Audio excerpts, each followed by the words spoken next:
Görürsüz. Hı. Ha, indi alındı qaz.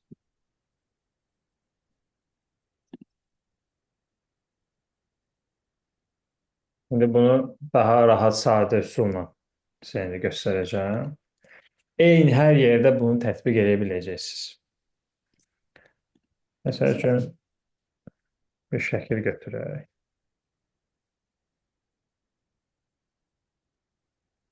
Məsələn, deyək ki, şəklin üstündən, illüstratorda şəklin üstündən eləyəndə daha effektiv olur. Çünki verilən qlası görə bilirik. Bu şəkli götürdük. Bir dənə də bu şəkildən kopyalayırıq. Yəni, bir dənə də bu şəkildən çıxardırıq. Ctrl-C, Ctrl-V. Şəkilləri belə üst-üstə qoyuruq. Yəni, fərqlənməyəcək şəkildə. İki dənə şəkil. Belə bir iki dənə eyni şəkli qoyursunuz üst-üstə. Yuxarıdakı şəkli seçirsiniz. Yuxarıdakı şəkli seçib, eləyirsiniz bunu effekt və effekt gəlir eyni qayda. Gəlirsiniz Glass-a. Glass-da scaling-i çox eləyin. Scaling-i 200 azada qaldırın eləyin. Ya 160 ya 200 eləyin. Problem bunların tənzimlənməsindədir. Amma bunu əzbərə eləyə bilərsiniz. Bu çox da xüsusi bir şey deyil. Distortion-u 10-20 arası oynada bilərsiniz. Smooth-u isə 5-dən 10 arası oynatmağa çalışın. Qası verdiniz. Bu okeyləndi. Qası verdiniz, okeyləndi. Gəlirsiniz buna istəsəz əlavə blur da verə bilərsiniz.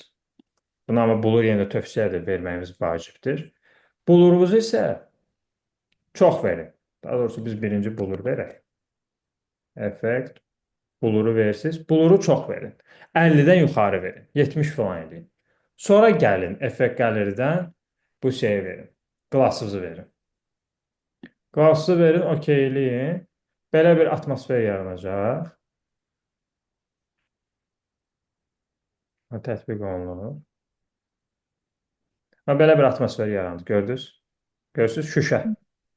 Yəni, məsələ rəqəmlərin düzgün verilməsidir.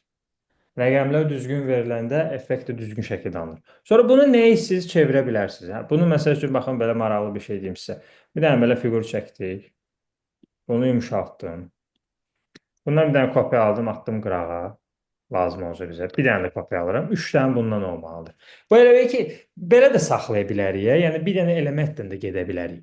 Amma daha da belə effektiv, daha da belə xüsusi eləmək üçün, 3 dənə fiqurla işlənilir. Daha da peşəkar şəkildə işlənilməsi üçün. Və ona görə uzun olur və ona görə orada müəyyən səhvlər olur. Sonra bu verdiyiniz üstdəki şəkli seçirsiniz, bir də fiquru seçirsiniz. Sağ düymə basıb frame eləyirsiniz. Necə make clip mask eləyirik, yəni flyerdə necə eləyirdik? Make clip mask eləyir və belə bir effekt yaranır. Gördünüz? Bu bir ideyadır sadəcə. Müəyyən bir şey real şəkildə görsənir, amma bir hissə şey kimi görsənir. Şüşə. Şüşəli şəkildə görsənir. Ha, belə bir şəkildə. Bəs Görürsünüz? qalan ikisini niyə seçdiniz? Necə? Qalan iki dənə fiqurları niyə seçdiniz? Hə. Qaraları. Bunu peşəkar eləmək üçün, yəni gətirib birini qoyur bunun üstünə. Hı -hı. Buna qradiyent veririk. Qradiyentimizdə bunun məsəl üçün eləyirsiniz tutaq ki 25%, məsəl üçün. Bunu lap eləyirsiniz tutaq ki 0%. Yəni qradiyent əlavə bir effekt verir. Daha da peşəkar hala gətirmiş olur bunu. Hı Sonra bu -hı. üstdəkini də götürüb qoyursunuz bura.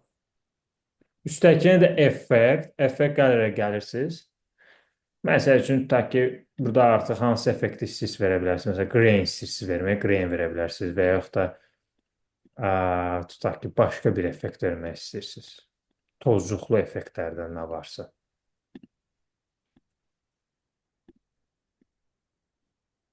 Burada artıq onu tapırıq. Məsələn, tozcuqlar. Məsələn, tutaq ki, grip fan vermək istəyirsiniz. Bunu verirsiniz. Sonra gəlirsiniz Windows'dan transparensa axırıncısı. Buradan bunu soft light ya overlay opacitysini də azaldırsınız. Əlavə fərqli belə effektlər vermək üçün. Daha da peşəkar halda bir şüşə olur, güzgü olur. Görürsüz? Gördünüz? Hətta Photoshopdan qəşəng çıxdı. Üstündə çox işlədik də ona görə. Photoshopda da bax bu qaydanı Photoshopda da işləsək, Photoshopda biz sadəcə şey işlədik də, üzdən işlədik. Photoshopda da eyni qaydada işləsək, eyni şey çıxır. Burada məsələ hamısını qlası əldə edirik. Yəni bundan qabaq da qlası əldə elədik biz. Sadəcə üzərində çox işləmədik. Üzərində çox işlədikcə, görürsüz bir neçə elementləri qoyduqca, rəqəmləri çox verdikcə, rəqəmləri düzgün verdikcə, effekti daha uğurlu əldə etməyə başlayırıq. Daha avantajlı olmuş olur. Yəni, Glassda məqsəd, yəni bu da Glassda bir dənə iki dənə düymə işləyir. Amma bu bir dənə iki dənə düyməni necə işlətməliyik, ondan sonra nə etməliyik? Önəmli tərəf budur. Yəni ən axırda transparensini işlətmək məsləhəti daha peşəkar görsənmiş olsun. Əgər ki birincidən başlanğıcdan blur verirsiniz. Qalsın blurunuzu. Sonra glassınızı verirsiniz. Ondan artıq əslində orada hazırdır hər şey. Əlavə detal. Nöqtəsini də transversal qoyun. Hə, nöqtəsini transparent qoyur. Bir də qradiyentlərimizi verməliyiz. Qradiyentlərimizin hər iki nöqtəsinin opasitlərini azaltmağımız. Hətta bir nöqtənin opasitini tamamilə yox eləməyimiz lazımdır. Ha, bu şəkildə. Tüh, bu qədər. Bugün çox yordum sizi. Təşəkkür edirəm teacher. Siz də yoruldunuz. Haqqınızı halal edin. Siz sağ olun. Hər iki Çox videonu sağ olun. göndərəcəm sizə. Tamam. Çox sağ olun. Sağ olun, sağ olun.